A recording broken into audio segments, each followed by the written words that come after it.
Hello friends, अगर आप blogging करते हो तो आपको पता हो कि बैकलिंक सबसे इंपॉर्टेंट चीज़ होती है। और बैकलिंक ही जो होती है वो हमारे वेबसाइट की अथॉरिटी बढ़ाती है और हमारे जो आर्टिकल्स होते हैं उसको गूगल के फर्स्ट पेज पे लेके आती है। ठीक है, और उसी से हमारा जो ऑर्गेनिक ट्रैफिक है वो आता है, हमारे आर्टिकल्स रैंक होते हैं। ठीक, तो इस वीडियो में हम इसी के बारे में बात करेंगे कि बैकलिंक जो होता है उसको अपने वेबसाइट पे कैसे बनाना है, अपने आर्टिकल्स के लिए कैसे बैकलिंक बनाना है और कौन कौन से वेबसाइट से आपको बैकलिंक बनाना होता है। Do follow no follow backlink जो है वो कब यूज़ करना है, ठीक है, और किस तरह से बनाना है, बाकी इस वीडियो में डिटेल में मैं आपको बताऊंगा। ठीक है, और बहुत जल्द मैं एक बैकलिंक पे सीरीज लेके आने वाला हूँ जिसमें कि बहुत सारे वेबसाइट्स के लिस्ट भी मैं आपको दूंगा और मैं आपको बताऊंगा कि किस तरह से आपको जो है इन सारे वेबसाइट्स पे बैकलिंक बनाना है। ठीक है, तो अगर आप इस चैनल पे नए हो या फिर इस चैनल को सब्सक्राइब नहीं किया है तो इस चैनल को सब्सक्राइब कर लो और बेल आइकन प्रेस कर लो। चलिए वीडियो को स्टार्ट करते हैं। ओके, तो सबसे पहली बात कि बैकलिंक होता क्या है। तो बैकलिंक का सीधा सिंपल भाषा में अगर मैं बताऊं तो अगर आपने अपने वेबसाइट पे किसी दूसरे वेबसाइट का लिंक दिया हुआ है, उसको मेंशन किया है,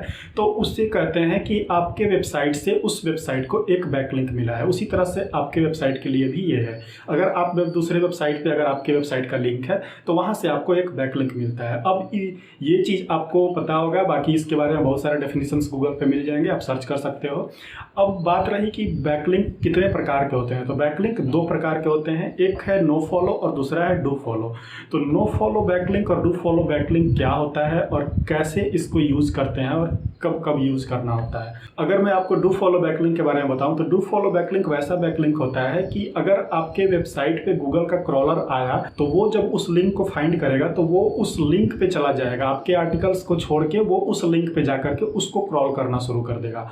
और नो फॉलो बैकलिंक क्या होता है कि उसमें क्या होता है कि उससे कोई असर नहीं पड़ता है। क्रॉलर आता है, देखता है यहाँ लिंक है, लेकिन वहाँ पे रिलेशन में नो फॉलो लगा होता है, इसलिए वो उस लिंक को कोई प्रायोरिटी नहीं देता है, उस पर क्रॉल नहीं करता है और फिर आगे बढ़ जाता है। ठीक है, तो डू फॉलो और नो फॉलो सिर्फ इतना ही है। सिर्फ इसमें फ़र्क होता है ये होता है कि डू फॉलो बैकलिंक में हम कोई भी चीज़ नहीं दिखते, as it is as do follow backlink में एज इट इज़ लिंक लगा देते हैं और नो फॉलो बैकलिंक में हमें अपने लिंक के आगे relation is equal to no follow लिखना होता है। ठीक है, वो चीज़ मैं आपको जब बैकलिंक बताऊंगा किस तरह से बनाना है तो वहाँ पे मैं आपको बता दूंगा। ठीक है, ये आपको क्लियर हो गया। अब अपने वेबसाइट में जो हम डू फॉलो और नो फॉलो लिंक या बैकलिंक कैसे और कब यूज़ करना है, तो सीधी सी बात है कि डू फॉलो बैकलिंक आपको कब कब यूज़ करना है। तो डू फॉलो लिंक्स या बैकलिंक, इंटरनल लिंकिंग या एक्सटर्नल लिंकिंग अगर आप करते हो तो वो भी एक तरह का लिंक ही बैकलिंक ही होता है।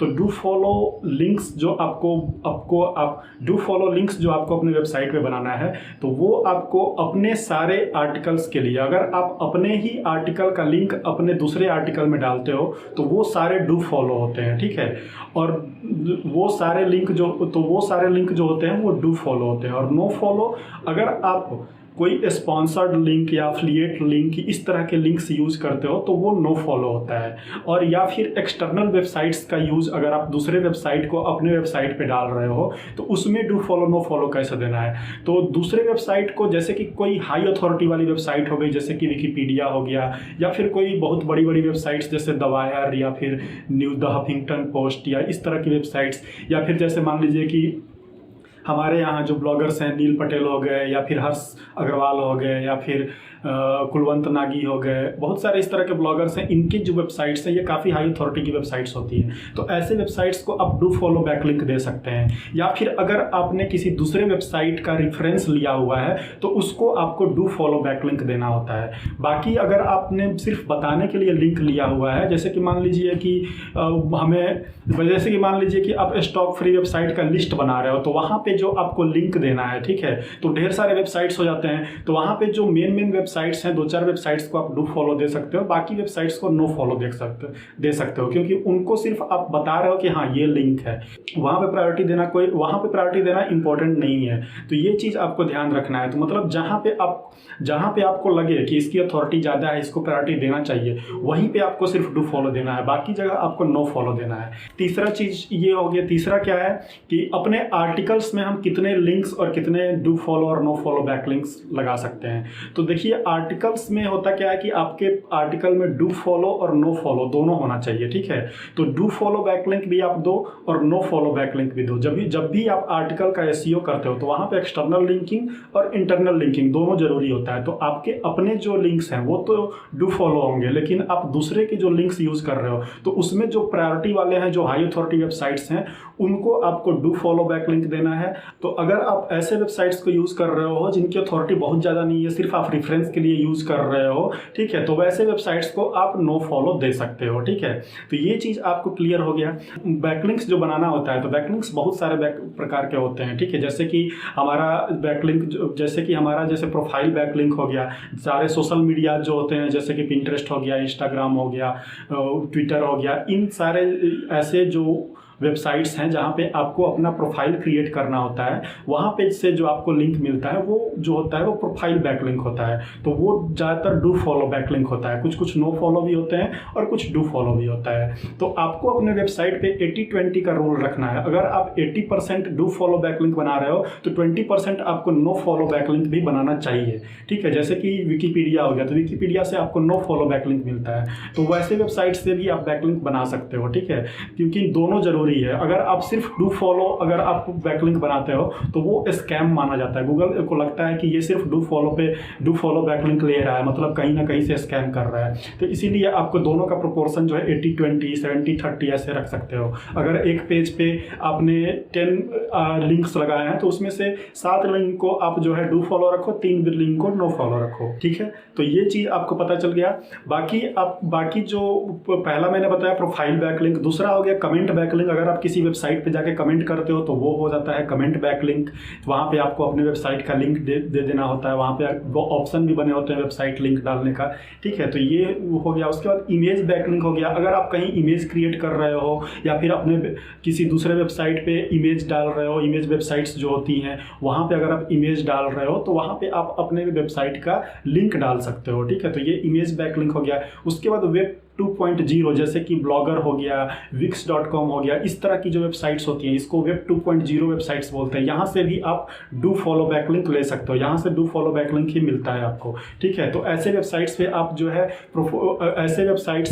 जो है दूसरे ब्लॉग्स क्रिएट करके वहाँ से अपने ही वेबसाइट को बैकलिंक दे सकते हो, और इस तरह करके बहुत सारे वेबसाइट्स रैंक भी करते हैं, ठीक है। तो ये काफ़ी जो है इंपॉर्टेंट हो जाता है वेब 2.0 के बैकलिंक्स, ठीक है। तो ये चीज़ आप कर सकते हो। उसके बाद आपको जो है डायरेक्टरी बैकलिंक, डायरेक्टरी वेबसाइट्स जो होती हैं वहाँ पे आपको जा करके बैकलिंक बनाना होता है, ठीक है। तो डायरेक्टरी वेबसाइट्स में भी आप जा करके बैकलिंक बना सकते हो। तो इसी तरह से आपको जो है वो इतने ही बैकलिंक्स, इसी तरह के बैकलिंक्स बनाने होते हैं। बाकी इसको बहुत सारे लोग ऐसे बोलते हैं कि ये सारे ओल्ड तरीका हो गया, ये काम नहीं कर रहा है। लेकिन अगर आप न्यू ब्लॉगर हो तो आप बैकलिंक बनाने के लिए आप पैसे इन्वेस्ट नहीं कर पाओगे, क्योंकि आपके पास उतनी बजट नहीं होती है, ठीक है। काफ़ी महंगे बैकलिंक्स जो है लोग सेल करते हैं। तो इसीलिए आपको स्टार्टिंग में अपने वेबसाइट की अथॉरिटी बढ़ाने के लिए, अपने पेज को रैंक कराने के लिए यही सारी चीज़ें करनी होती है। और अगर आपके पास टूल्स हैं, पेड टूल्स, तब तो आपके लिए आसान है। दूसरे कंपटीटर के वेबसाइट के बैकलिंक्स को चेक करके वहाँ पर जाकर के आप अपना बैकलिंक बना सकते हो।